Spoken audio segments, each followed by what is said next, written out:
What value do you have on the scale? Let's put it on the scale. Is there trust? Teacher, that's a bit weak. Is there hope? That's a bit weak too. Is there justice? Teacher, that's a bit weak as well. Is there compassion? That one hasn't even visited our society yet. You have no values on the scale.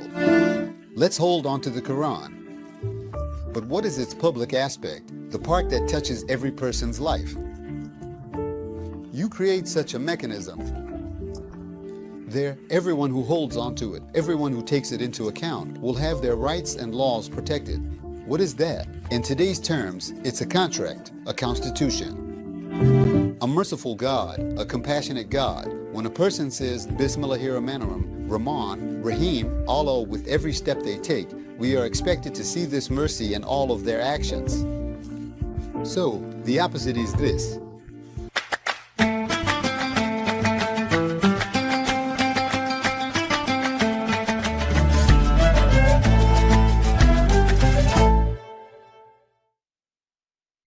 Hello to everyone from the Istanbul School. Dear viewers, today we are discussing Surah Al-Imran, verse 103. Within the context of the verse, we will discuss the concepts of loneliness and social unity. Our guest is Prof. Dr. Şaban Ali Düzgün. Hello, Professor. Hello.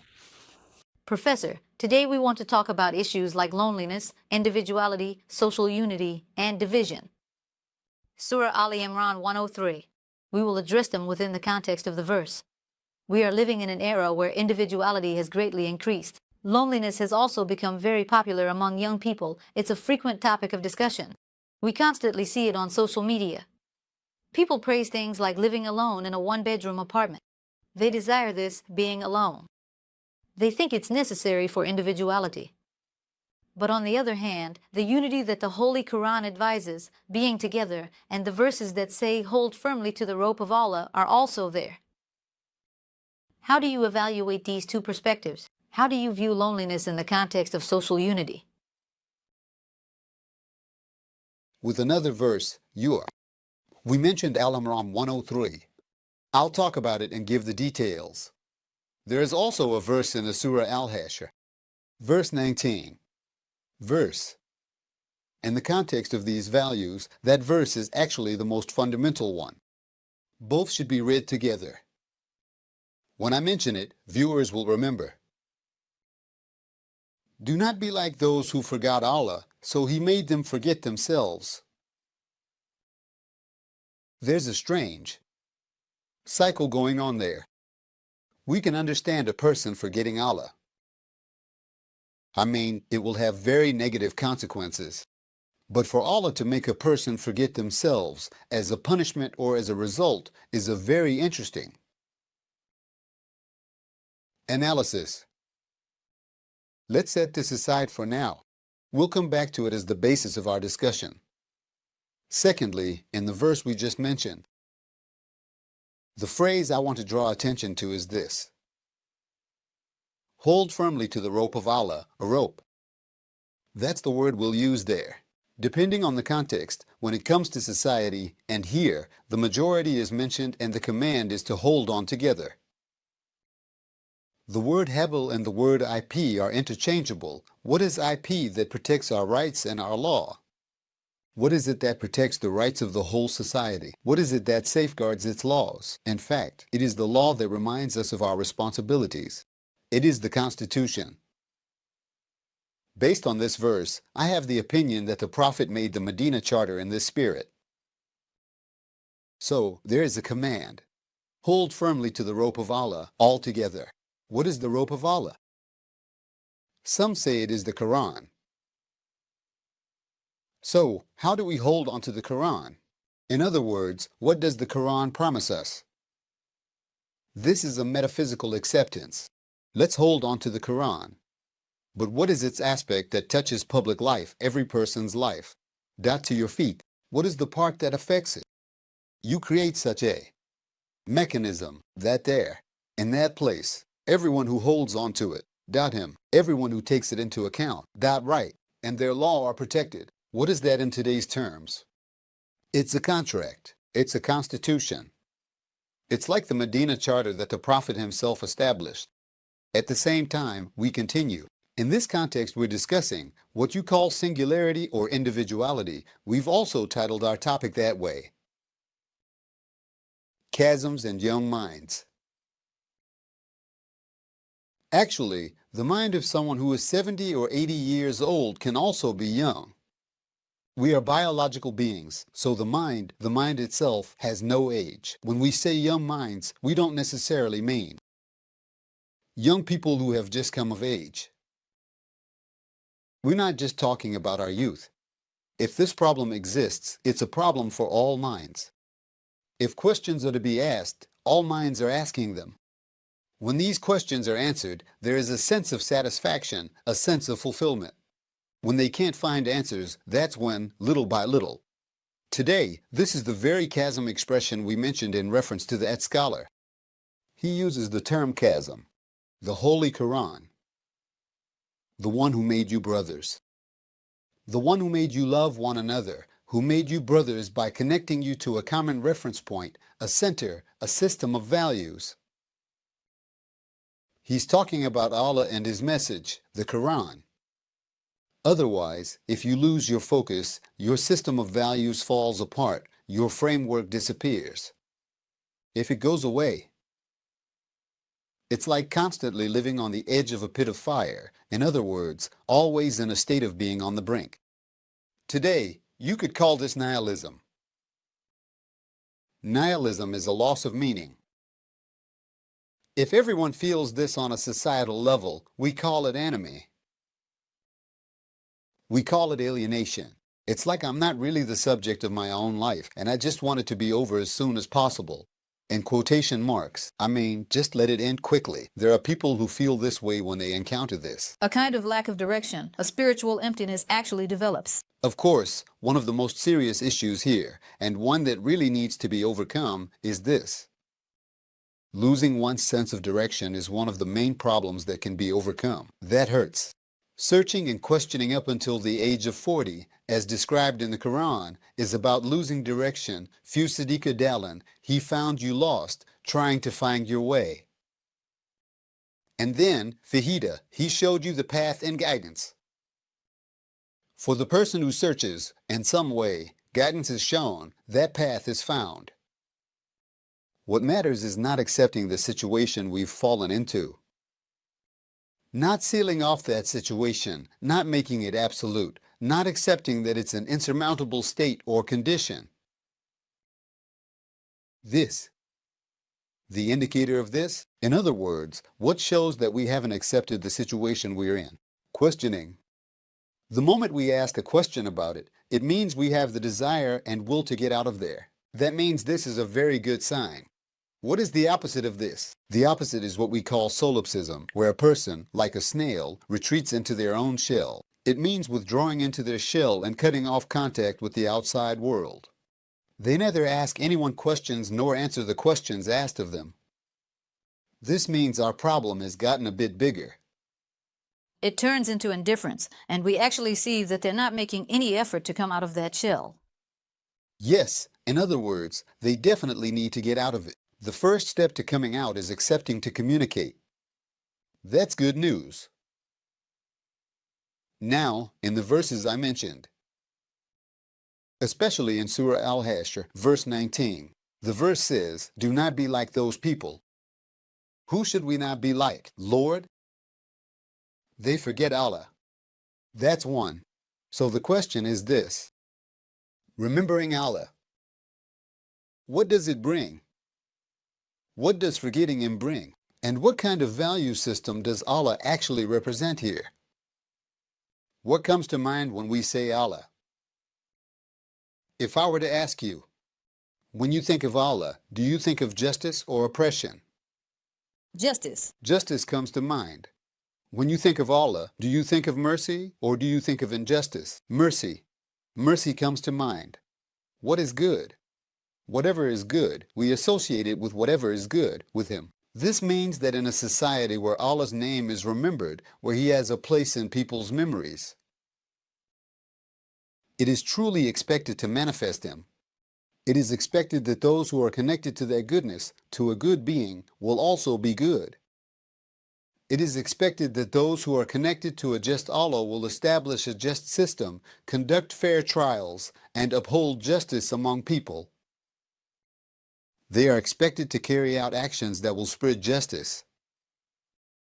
A merciful Allah, a compassionate Allah. When someone says Bismillahirrahmanirrahim, the most gracious, the most merciful Allah with every step they take, it is expected that we see this mercy reflected in all their actions.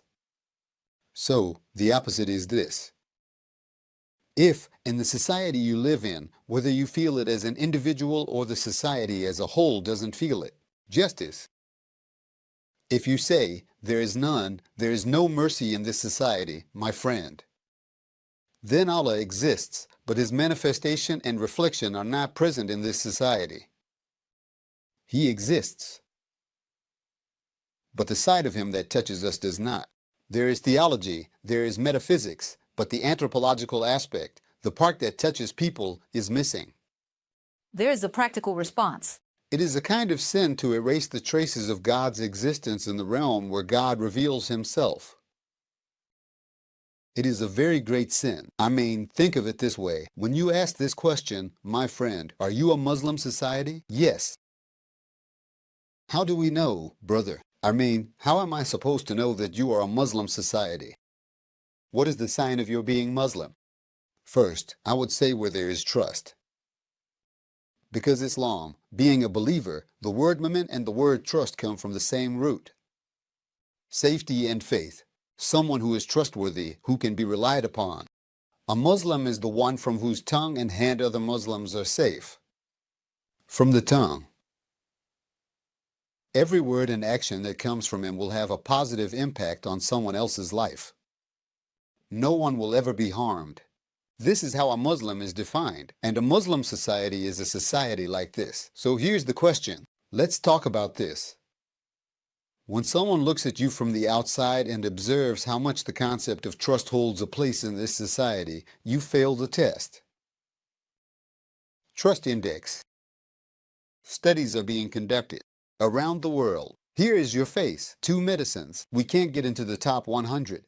We're not among the top 100. People don't trust each other. They don't trust institutions. Institutions don't trust people. People evade taxes. They pull every trick in the book to avoid paying. This can't work. They avoid paying zakat. To avoid giving zakat, we come up with bureaucratic excuses like, a year hasn't passed yet. Well, then, when a year is about to pass, they transfer it to someone else. At that moment, they remove the asset from their name so that a year hasn't technically passed. With tricks like these, who are we really fooling, right? Now, in a society like this, which category is missing from our relationships? Trust is missing. Can a person look to the future with hope where there is no trust? Can't look. The most fundamental categories in religion are, first, trust, second, hope. So, what did God say about a place where there is no trust or hope? If you forget me, I will make you forget yourselves. What is it about us that gets forgotten? Here, I'm asking, what is it that I need most in society? Trust and hope. Look, we've forgotten both of them. We've forgotten both. They're starting to be forgotten. That's safe. We've stopped being members of a hopeful world. Because we need to look at it this way. Why is it that if you forget God, does it start like that? Because Allah is the owner of these values, the protector of these values, the warner of those who degenerate and destroy these values and punish them in return. A being who prescribes punishment. So, think of it this way. And as for those whose scales are heavy, they will be in a pleasant life. And I will not be able to do anything except the general atmosphere. The scale. Those who sustain their lives with the values to come will live a happy and content life. But people who have no values on the scale they are satisfied with will live a life like hell. These are verses we all know. Now, what value do you have on the scale? Let's put it on. Is there trust on the scale? Teacher, that's a bit weak. Is there hope? That's a bit weak too. Is there justice? Teacher, that's a bit weak as well. Is there compassion? That hasn't even visited our society yet. It has no value on the scale either. And sucking men fegulit mefazinu. The one whose scale is heavy. Look, as I mention these values, the scale keeps tipping further down. There's weight. But the verse, the Quran, is very realistic. A society that has no value on the scale. Tumo level. They live a life like hell. You know, this is what they say in existentialism. As Albert Camus puts it, and Sartre mentions it from time to time, he says, man is hell for man. Man is hell for man. Dostoevsky. In response to this, Dostoevsky lived earlier, but I take his words as a reply to that. I say, hell is something you encounter when you don't make room for others in your heart. Hell, why does one person become another's hell? Because there is no room for others in your heart, your soul, your very being. When there is no space, that place becomes hell for someone else. In the holy verse, it brings that hell, that pit of hellfire, right before us. Can a person become another person's hell? Can someone create a life for another that feels like hell and invite them into it? They shouldn't. They shouldn't, but they do. So, how much does our education system prevent this from happening? How much does it actually allow us to create the exact opposite? These are truly, at their core, what the Quran says, the main motif in the Prophet's encounters with people is as a bearer of good news. In other words, if you do these things, I am giving you the good news of such a life. And then, he is also a warner, meaning, if you do these things, you will face such problems. It's very simple. Historical examples are given. There are historical examples of prophets. There are experiences. So here, it's like a kind of shadow life. We can also turn this into the lives of people who, like a shadow, cannot reveal their own reality, who cannot assert their existence, and just pass by. No, those categories we just mentioned, my brother who is asking this, who wants an answer. I'm asking this from those who manage the public sphere. I'm asking this from those who make the laws. I'm asking this from those who prepare the curriculum. Trust, hope, justice, mercy. Publish the index for these every month, my brother. Are these values being lost in this country? Or are they flourishing and developing? I want to learn and see what kind of society I live in. Because when I send my child out of the house, they're no longer just my child. Biologically, they're my child, but culturally, they're a child of society. So, in that case, the state should also control that environment for me. It has to. Absolutely, Professor. There's even a saying, it takes a village to raise a child. It's about the environment they're in. A child belongs to their environment. After that, the child becomes a product of the society they grow up in. So, however that society is, the individuals raised their turn out the same way, and later on, they raise their own children in that same manner. As you said, there's actually a chain here, and you've touched on a very fundamental point. Maybe this is something that should actually start with education. There needs to be a path set for this through education, through the curriculum. I'm also looking at it a bit from a methodological perspective. Yes, we identify the problems, but how are we going to reach a solution? How are we going to fix these things? How are we going to become a society that is confident in itself? When others look at us, how will they say, these people are Muslims? How are we going to show that we are trustworthy people? Both individually and as a society, we have a lot of responsibility. We especially touched on the youth. Hew the cliffs and young minds. For young people, when you asked at the beginning, the question was about individualization. Individualism, and to that, if you add selfishness, it really becomes individual lives. I value individuality. I value individuality very much. A free individual, someone who is self-confident, who doesn't change their shape or character with every wind that blows. In other words, someone with principles and self-confidence. That's the kind of person you want. Whether you put them in an apartment by themselves or right in the heart of another city. They are centered in themselves, and we trust them. There's absolutely no problem there. As long as they have a set of values, whether national values, religious values, or moral values. But they should definitely see themselves within a certain framework. Let me put it in the simplest way. Like with a computer or a cell phone.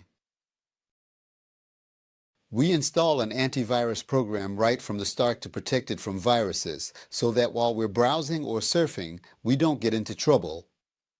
We're actually taking a precaution. The care we show to our computers, we should show even more to our children. We will show more care to our children than we do.